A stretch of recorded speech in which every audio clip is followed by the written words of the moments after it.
Graça e a paz de Jesus Cristo. Cumprimento a todos da Igreja Batista Nacional Missionária e todos aqueles que estão na live pelo Facebook, pelo YouTube.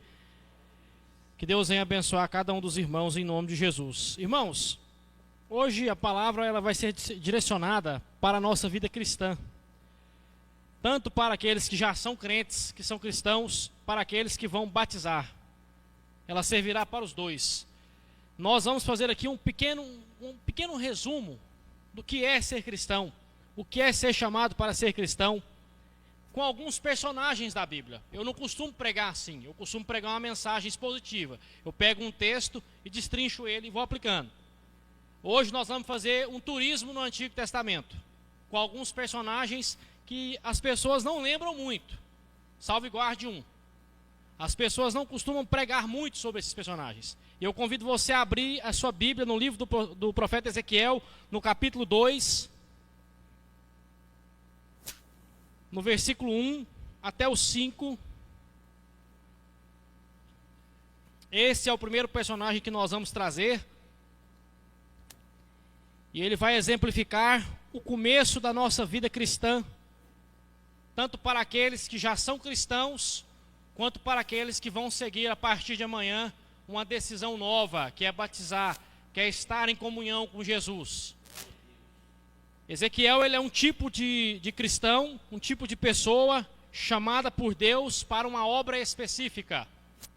Abra aí a sua Bíblia no livro do profeta Ezequiel, capítulo 2, a partir do versículo 1, diz assim: Esta voz me disse: Filho do homem, põe-te em pé e falarei contigo. Então entrou em mim o Espírito do Senhor, quando falava comigo, e me pôs em pé, e ouvi o que me falava.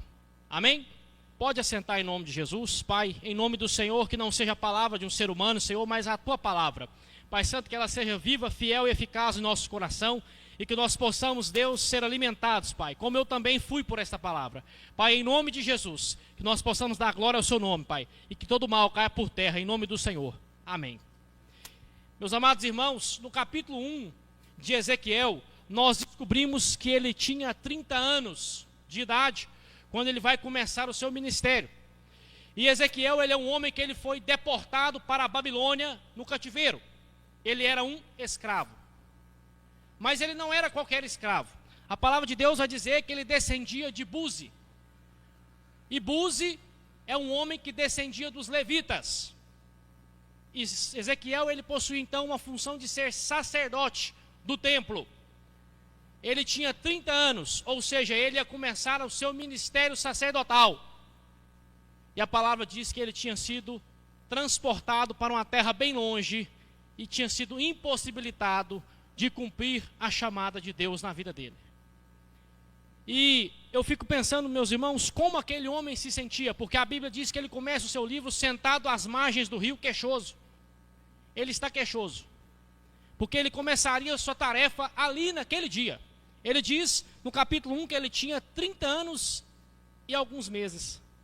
Ele ia iniciar o seu ministério, mas ele não podia, porque estava longe do templo em Jerusalém. Então na vida dele, ele não tinha mais serventia, pelo menos olhando com os olhos humanos. Mas enquanto ele estava na margem daquele rio, a presença de Deus encheu aquele lugar. E Ezequiel, ele foi chamado para ver Deus no seu trono. Abra aí a sua Bíblia no capítulo 1. Veja só, no versículo 5, diz assim: Do meio dessa nuvem que ele viu, saía a semelhança de 4 seres viventes, cuja aparência era esta: tinham semelhança de homens. Ezequiel, então, ele recebe uma visão de Deus, que ele começa a ver os anjos que estão ao redor do seu trono. Ele tem uma visão de Jesus com os seus anjos. Não fosse suficiente ver aqueles que clamam a Deus dia e noite, que são os anjos, o próprio Deus se aparece a ele. E é aqui que eu quero falar com os irmãos que vão batizar, que vão receber aqui o batismo nas águas. Você fez uma decisão de servir a Deus. De algum modo, talvez não igual a Ezequiel, você não viu Deus pegando fogo, anjos girando para um lado e para o outro. Você não estava descontente com a sua vida, mas Deus apareceu para você. Cristo apareceu para você. E a Bíblia diz que Ezequiel, ele recebe aquela palavra, aquele poder, aquela porção do Espírito, e ele é reanimado em Deus. E no capítulo 2, diz Deus para ele: filho do homem, põe-te em pé e falarei contigo. Então, para aqueles que vão receber o batismo nas águas, Deus está falando com vocês. Deus está chamando vocês. Para o quê? Para uma nova vida andando com Ele. Isso é o batismo. Isso é o significado do início da nossa vida cristã. Os irmãos que estão aqui, que já têm mais ano, que já têm mais experiência na fé, todos eles tiveram um chamado mais ou menos parecido. Alguns vieram por conta de problemas, outros já cresceram num lar cristão, outros vieram por conta da pregação, outros vieram porque viram um milagre, um sinal. Mas o que é importante é que todos estão aqui na mesma fé, no mesmo batismo, no mesmo Espírito, com Deus. E Ezequiel, ele é um tipo dessas pessoas, porque talvez, irmãos, na sua vida, ele não tivesse mais utilidade. Pensa você foi criado do seu 0 até os 30 anos para cumprir uma função. Chega no dia de você cumprir aquele serviço, você não pode. Você ficaria chateado, sim ou não? Claro.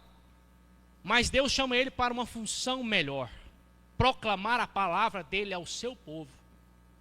Então você, meu irmão, a partir de agora, você é um proclamador da palavra de Deus. Você é alguém que vive para Deus. E quando você recebeu o chamado de Deus e arrependeu dos seus pecados, aconteceu exatamente isso aí que aconteceu com Ezequiel. Ele se dispôs de pé, Deus falou com ele e o Espírito Santo encheu ele. Então, a partir do momento que você aceitou Jesus, você foi cheio do Espírito Santo. Há uma diferença em receber o Espírito Santo e receber o batismo com o Espírito. Hoje eu estou falando de conversão, hoje eu estou falando de nova vida. O cristão batista, ele é conhecido por ter uma ideologia exatamente igual à da Escritura Sagrada. Nós somos biblistas, nós não somos calvinistas ou arminianos. Nós primeiramente cremos no Jesus das Escrituras e seguimos o que está aqui. E é o que diferencia os cristãos batistas. Nós somos ao extremo biblistas. Aonde a Bíblia fala, nós concordamos. E aonde a Bíblia cala, nós calamos. Nós não vamos ficar conjecturando coisa que não existe. Amém? Então, a partir de hoje, vocês que estão novos na fé, entenda isso. Deus chamou você. Vou te dar uma confirmação no Novo Testamento. Abra a sua Bíblia em Efésios, no capítulo 1. Só para você guardar esta palavra. O que aconteceu com você no dia em que você aceitou Jesus e arrependeu? Você vai abrir em Efésios capítulo 1, no versículo 13.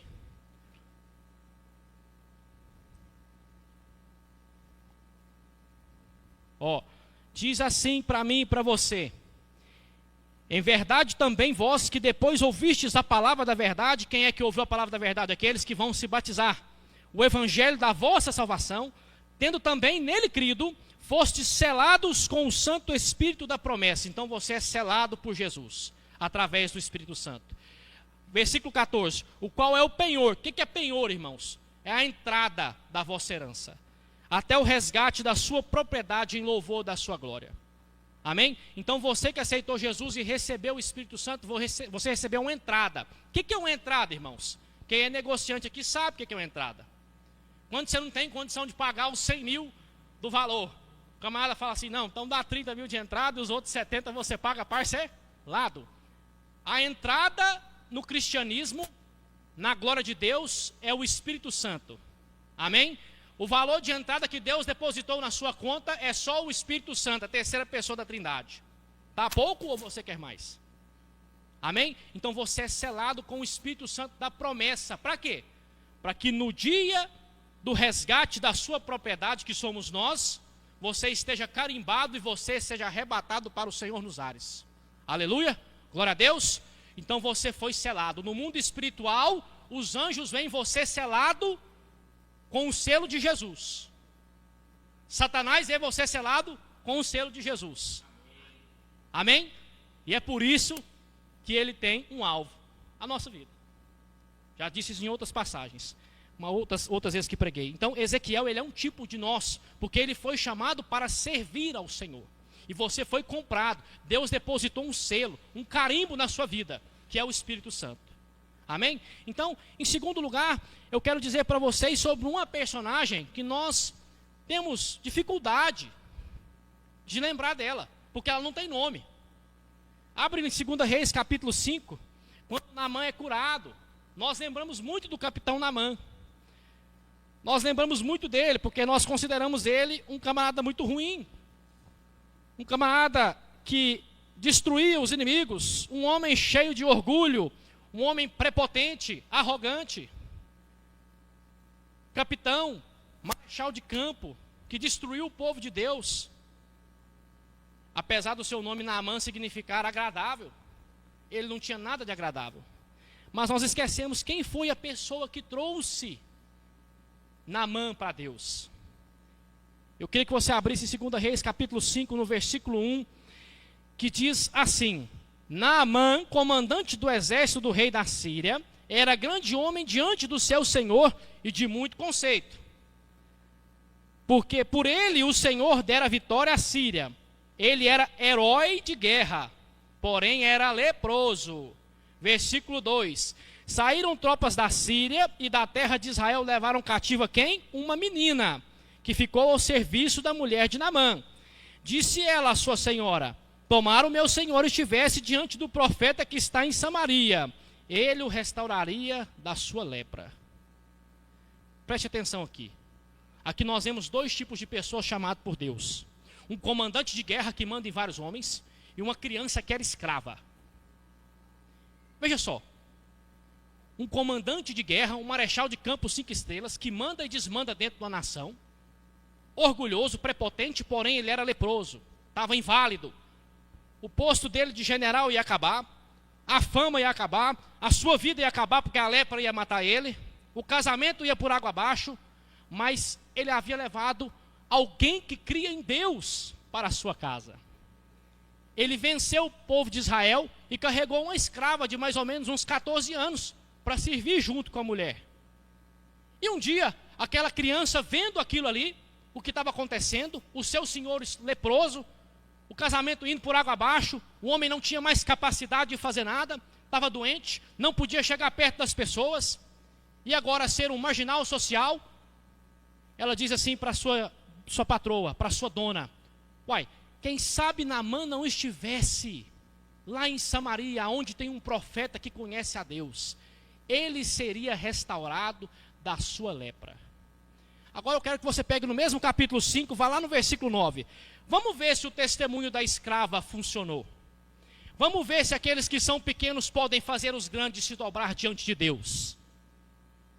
Porque a Bíblia diz que aquilo que não é possível para o homem, para Deus é. O que está escrito aí, irmãos? Veio, pois, Naamã com os seus cavalos e os seus carros e parou na porta da casa de quem? Eliseu. Ele se dobrou ao Senhor dos Exércitos. Apesar de ser um homem de altíssima patente, ele foi convencido pelo testemunho de uma escrava, de alguém que não tinha valor. E a Bíblia nem sequer registra o seu nome, mas o feito dela está para a eternidade. Amém? Aquilo que ela fez no Senhor está para a eternidade. Então, meus irmãos, independentemente do seu posto, se você é um marechal de campo, se você manda e desmanda, ou se você é uma pessoa que acha que é pequena diante da face de Deus, a Bíblia diz que Deus nos aceita e nos chama para servir. A palavra diz que Deus nos chama para servir. Sabe, irmãos, nós colocamos limitações naquilo que Deus quer fazer na nossa vida. Nós gostamos de colocar, eu uso essa expressão, Deus dentro de uma caixa de sapato e dizer para Ele: fique aqui. Não faça isso. Porque se o Senhor fizer, a minha vida ela vai virar de cabeça para baixo. Eu ficarei incomodado. Ei, Deus não te chamou para colocá-lo dentro de uma caixa de sapatos. Pelo contrário, Deus chamou você para usá-lo, para mudar a vida, a sua casa, da sua família. Amém? Através do quê? Do seu testemunho, das suas orações. E meu irmão, minha irmã, você não é menor do que essa menina escrava. Aleluia, quantos aqui são escravos? Nenhum de nós. Ela estava na pior condição e ainda assim deu testemunho e levou um homem de altíssima patente a se dobrar diante de Jesus. E a Bíblia diz que ele aceitou ao Senhor. E no dia em que você estiver lá no céu, junto de você estará Naamã, o comandante de guerra cheio de orgulho, que se dobrou diante de Deus. Veja bem, é isso que é a vida cristã. A Bíblia diz que Deus chamou aqueles que são fracos para confundir aqueles que são fortes. Aqueles que, aos olhos do mundo, são tolos, são pessoas que não têm entendimento, para confundir aqueles que são sábios através da loucura da sua pregação. 1 Coríntios capítulo 1, versículo 23.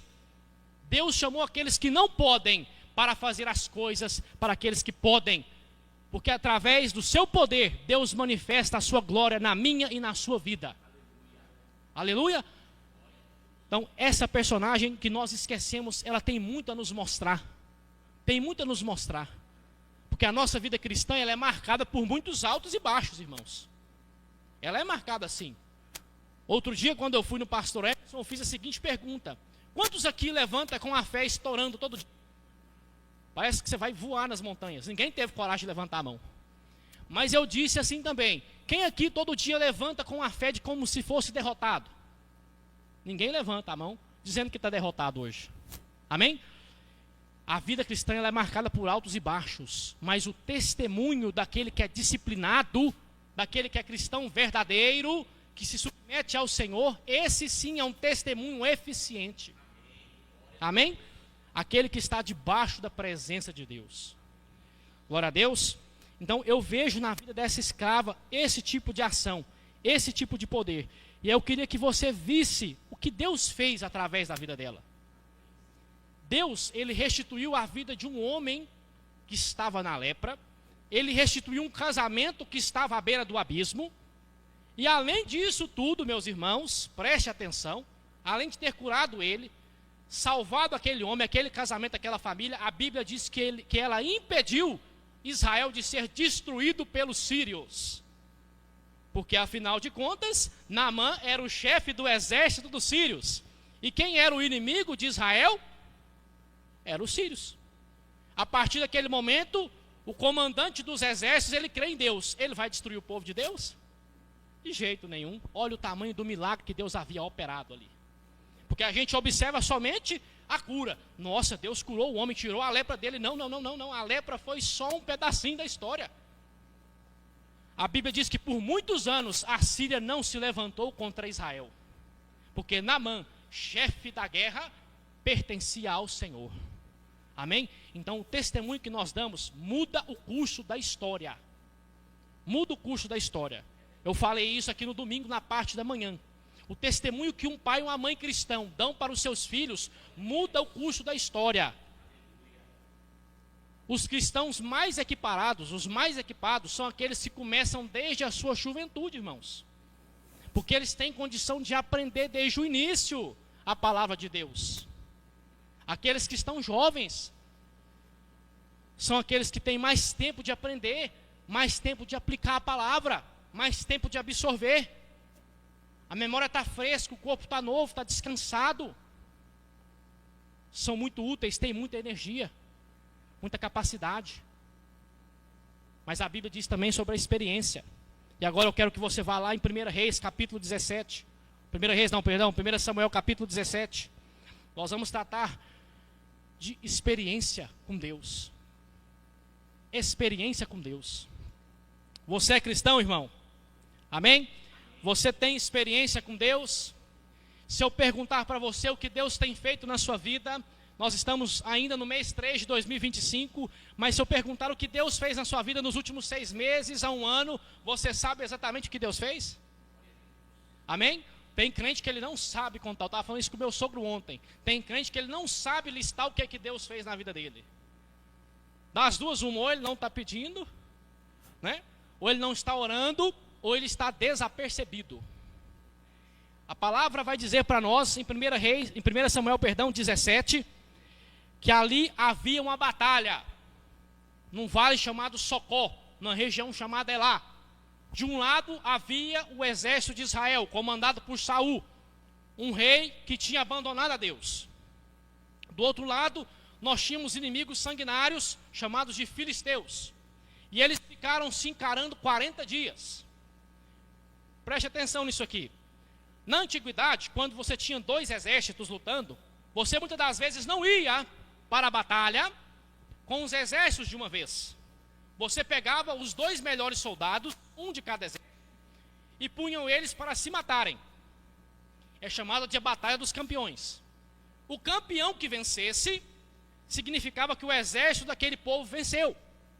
E os filisteus escolheram o seu campeão, que é o Golias, 2,90 metros, uma lança de eixo de tecelão e um escudo de 60 quilos. O escudeiro carregava para ele. Tinha um escravo para carregar o escudo. E ele ficou por 39 dias gritando: dá-me um israelita para que eu o mate e mostre que meu povo é melhor. Mas o Senhor dos Exércitos possuía um homem para destruí-lo. Alguém que já com seus 17 anos era experiente com Deus.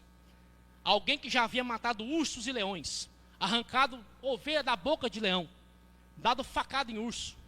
Alguém que não tinha medo de morrer. E a Bíblia vai dizer, abre aí em 1 Samuel 17, no versículo 20, que esse homem, esse rapazinho, ele recebeu uma ordem de Deus, através do seu pai Jessé. Amanhã cedo você vai no campo de batalha, levar mantimentos para os seus irmãos e saber como é que vai a guerra. Presta atenção, havia passado 39 dias. Ele vai chegar no 40º dia porque era o tempo limite do desafio. E a Bíblia diz assim: Davi, pois, no dia seguinte, 1 Samuel 17, versículo 20. Davi, pois, no dia seguinte, se levantou de madrugada, deixou as ovelhas com o guarda, carregou-se e partiu, como seu pai lhe ordenara. E chegou ao acampamento quando já as tropas saíam para formar-se em ordem de batalha, e a gritos clamavam a peleja. Quando passamos por esse versículo aqui, eu estava lendo esse texto e eu nunca tinha percebido esse versículo. Mas preste atenção, experiência com Deus. Ele já estava acostumado a matar inimigo. Ele conseguia dar pedrada com violência, tocava harpa, expulsava demônio. Mas ele também não atrasava. A Bíblia diz que cedo ele albardou os jumentos e saiu para o campo de batalha. No 40º dia, irmãos, vencia o prazo da peleja. Se não aparecesse ninguém para lutar naquela batalha naquele dia, às 9 horas da manhã, a pancadaria ia comer solta naquele campo. E como a gente viu anteriormente, os israelitas já não possuíam mais a ajuda do Senhor, porque o rei Saul havia abandonado Deus. Mas a Bíblia diz que às 9 da manhã, quando os dois exércitos se enfileiraram para começar a batalha, chegou no campo de batalha um rapazinho de 1,60 m, cabelos ruivos e magrinho. E a Bíblia diz o seguinte, versículo 32. Davi disse a Saul: não desfaleça o coração de ninguém por causa dele. Teu servo irá e pelejará contra o filisteu. Ele, ouvindo o que o filisteu havia dito, ele se propôs a lutar contra ele, tendo zero chance. A chance é zero. Ele nunca levantou uma espada. Ele não sabe andar com armadura. O que esse menino pode fazer? Matar o gigante. Por quê? Porque o Senhor está comigo. Esse homem está afrontando o exército de Deus. E aqui, irmãos, a experiência com Deus, para aqueles que vão ter o batismo, para aqueles que caminham na fé, quais são as experiências que você tem tido com Deus? Não precisa falar ao irmão Túlio, lista você no seu coração.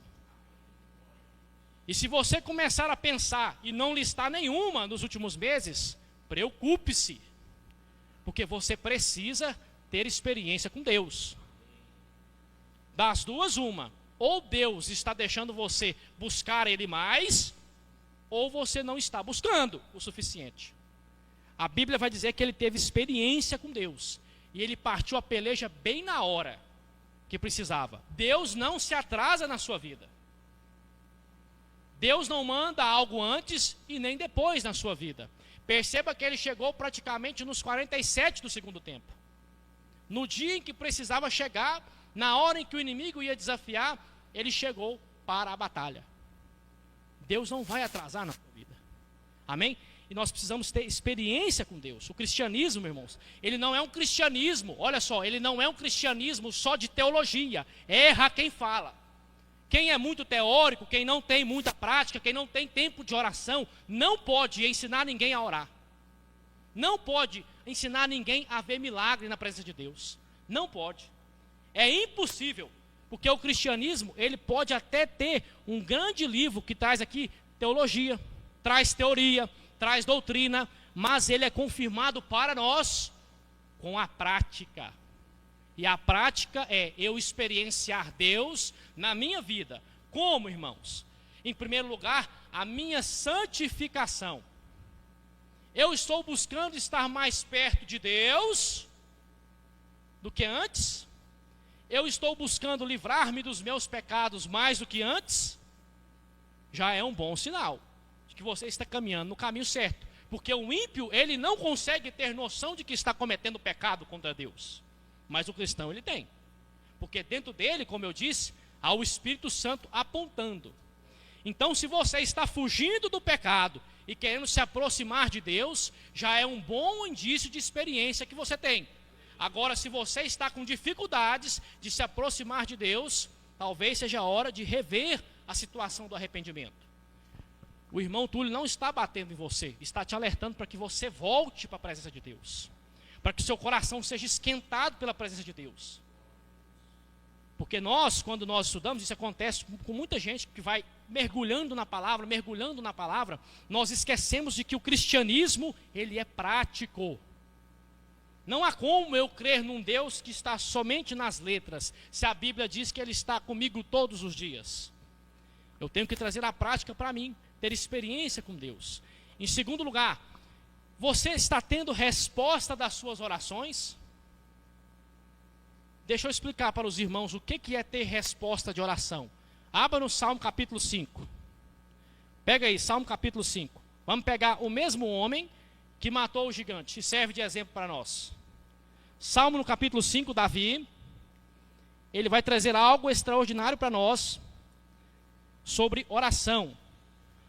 O Salmo capítulo 3, capítulo 4 e capítulo 5 são orações de Davi. Versículo 1, capítulo 5, versículo 1. Dá ouvido, Senhor, às minhas palavras, acode ao meu gemido. Escuta, Rei meu e Deus meu. Daí você sabe de onde é que o discípulo tirou a palavra, Senhor meu e Rei meu. Escuta a minha voz que clama, pois é o Senhor quem imploro. De manhã, Senhor, tu ouves a minha voz. De manhã te apresento a minha oração e fico esperando. Esperando o quê? A resposta. Amém. A resposta. Eu espero a resposta de Deus.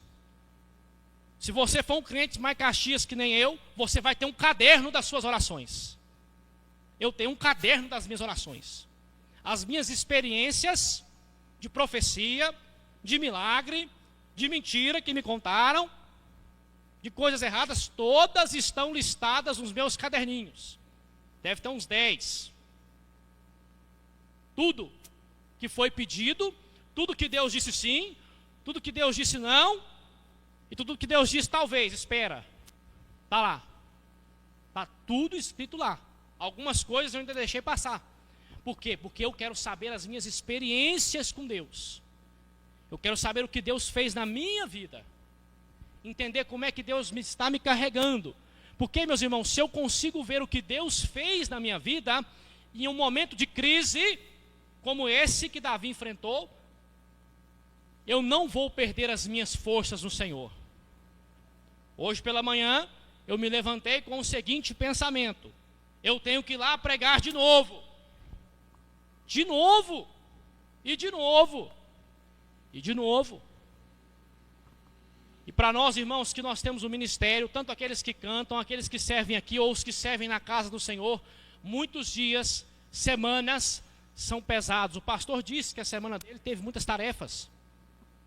Todos nós temos tarefas.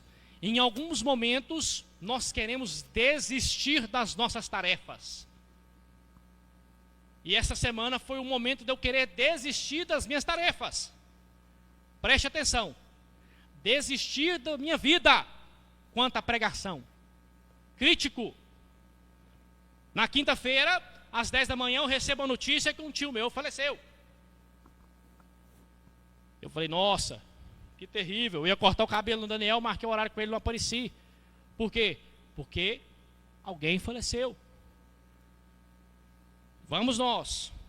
Na sexta-feira, preparando para o aniversário da minha esposa, me bateu um sentimento de impotência, de incapacidade. Você não consegue, você não dá conta, você não serve, você não vai dar conta. E aí tem gente que acha que pastor ou pregador é herói. Todos nós temos dificuldades. Já capítulo 5, 17 diz que Elias era homem como nós e era submetido às mesmas paixões que nós. Desistência, descaso, impaciência. E eu disse, Senhor, e agora? E ontem fomos para o aniversário, maravilha, maravilha. Eis que uma pessoa chegou para mim, ele é meu enteado, mas considero meu filho, e ele disse assim, tu me ensinaste a melhor coisa que alguém pode aprender. E quando ele disse isso para mim, eu não dei atenção ao que ele disse, mas eu escutei. Quando ele foi embora, eu fiquei sabendo que ele começou, com 14 anos de idade, a catar a sua Bíblia, e a orar, ir para a sua escola todos os dias, e a dinamitar a cabeça dos seus coleguinhas com a palavra de Deus. Eu disse, esse homem não tem medo da morte. Ele não tem. Ele está indo para um lugar cheio de ímpios com a Bíblia, pregar o Evangelho de Deus, porque ele viu eu fazendo isso. Pode vir a guerra que for, ele não tem medo da morte, irmãos. Ele sabe que Deus está com ele. Naquela hora, meus amados irmãos, veio esta palavra do Senhor de Ezequiel ao meu coração, dizendo, filho do homem, levanta-te de novo e põe de pé, porque eu falarei contigo. Experiência com Deus. Ainda que você queira se desanimar, Deus está lembrando de você. Deus está guardando a sua vida. Guarde isso no seu coração. Aqueles que estão para batizar, talvez chegará um momento crítico, como este, de desistência, de querer abandonar a fé, problemas, situações críticas, perdas, luto, sofrimento, dor, como já foi pregado aqui.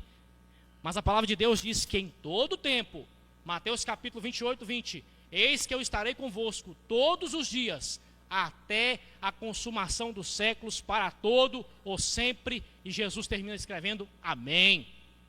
Aleluia. Deus está convosco para todo sempre. Amados irmãos, e por último, abra sua Bíblia em 1 Coríntios capítulo 15, no versículo 58, a animar todos vocês a fazer aquilo que Deus quer que você faça. Quero dizer a você que as suas obras não são somente para esta terra. 1 Coríntios capítulo 15, versículo 58, diz assim, portanto, meus amados irmãos, sede firmes e constantes, o que eu acabei de dizer, sempre abundantes na obra do Senhor, sabendo que o vosso trabalho não é vão no Senhor. Amém? Preste atenção aqui. Ó, meus amados irmãos, sede firmes, vocês já foram chamados, vocês já foram trazidos para perto de Deus, já recebeu o Espírito Santo, já está caminhando com Jesus, já está vivendo a caminhada, está sendo constante, agora você vai ser abundante na obra do Senhor. E quando eu falo de abundar na obra do Senhor, eu não estou falando de condição financeira, preste atenção, estou falando de fazer as coisas para Deus, com o intuito para Deus. Não adianta nada você pegar a sua oferta, o seu dízimo, o seu tempo na igreja e ofertá-lo com um coração duro a Deus. Deus não irá receber isso. Você tem que ser abundante ao Senhor. O que é abundante? Fazer com um coração de bom grado. De bom grado. Com coração alegre, com coração devoto. Quando você vem aqui prestar culto a Deus, quando você está na sua casa adorando a Deus, Deus, Ele está esperando que você preste um culto digno a Ele, irmãos. Ei, Deus quer receber o melhor de você. E a gente tem uma ideia materialista de que Deus quer receber só o dinheiro. Não, não, não, não. Deus quer receber a sua devoção em espírito, em você abrir a sua boca e louvar Ele, abundante na oração, abundante na perseverança de pregar, de falar, de cantar a Deus, para aqueles que também têm o dom de cantar. de ministrar os instrumentos, como aqueles que estão aqui tocando, ser abundante. O que é ser abundante? É fazer muito? Não, é fazer com qualidade e excelência para Deus. Ele diz mais: na obra do Senhor, sabendo que o vosso trabalho não é vão no Senhor. O seu trabalho não é só para esse tempo, meu amado irmão. A sua oração não é só para essa dimensão, meus irmãos. O seu serviço, Ismael, o seu serviço, Eduardo, Ana, Daniel, as suas orações, Rick, não é só para esta era do homem natural. Não. A sua oração, o seu louvor, a sua pregação, ela rompe o espaço-tempo, ela é para a eternidade. A Bíblia está dizendo que os seus atos são para a eternidade. O cristão, quando ele tem dimensão disso, meu irmão, quando você tem dimensão disso, você sabe o tanto que é importante o seu papel nessa terra. Você não está cravando orações somente nesse tempo, nesse mundo que é tomado por um relógio. Não. Você está cravando orações que vão atravessar as eras. Ei, quando você fala com Deus, você está trocando o caminho da eternidade, daquilo que você está fazendo. Isso não é pouco, meu irmão. Isso não é pouco, minha irmã. Há pessoas aqui que oram por outras, há pessoas que jejuam por outras aqui nessa casa, há pessoas que estão aqui clamando a Deus, que nós vamos saber o resultado das suas orações só no dia de juízo, mas eu tenho certeza que há pessoas que foram salvas e que não foram consumidas e destruídas pelo diabo, porque há pessoas com o joelho dobrado aqui nesse lugar, clamando a Deus, abundantes no Senhor. Ei, abundantes em Deus, qualidade. Quando você vem a este culto, a esta igreja, você presta um culto com qualidade a Deus. Tem irmãos que ele fica louco para poder o pastor dar a graça, para poder... Ei, você está aqui para louvar a Deus, para entoar a Deus. Gaste o seu tempo com Ele, é 1h30, mas está gravada na eternidade. Já pensou você chegar lá no céu e Deus falar assim: que lindo culto você prestou a mim, todas as vezes que você foi na minha casa. Você é um exemplo de crente que prestou um culto bom a mim. Aleluia. É isso que nós queremos ouvir, irmãos. Que nós queremos ser abençoados por Deus, irmãos. Sede abundante. Abundante em Deus. Ter ideia de que a eternidade está gravada no seu coração. Quando esse meu tio morreu na quinta-feira, o filho dele foi nos noticiar na loja, há mais ou menos umas 10 horas da manhã. E eu vi que ele estava abatido, abalado, lógico. Quem não fica? E Deus, ele disse para mim assim: o ser humano, ele sofre com a morte porque ele não foi feito para morrer. Ele foi feito para a eternidade. Ele foi feito para estar comigo para todo sempre. E é por isso que nós sofremos quando nós perdemos alguém. É por isso que o nosso coração se entristece, porque aquela pessoa não foi feita para morrer por conta do pecado. Ela foi feita para estar com Deus para todo sempre. Para estar com Deus em todo momento. E eu quero que você se levante agora, que nós vamos orar, e que a partir de hoje aqueles que vão se batizar, e aqueles que também já são cristãos, se reanimem na presença de Deus. Porque assim como Deus falou com Ezequiel, com a escrava, com Naamã, com Davi, Deus, ele também fala comigo e com você hoje, irmão. E que você tenha uma resposta positiva para Deus hoje. Que você faça como o apóstolo Paulo em Atos capítulo 9. Você levante as suas mãos e diga: Senhor, eis-me aqui. Eis-me aqui. Amém? Senhor,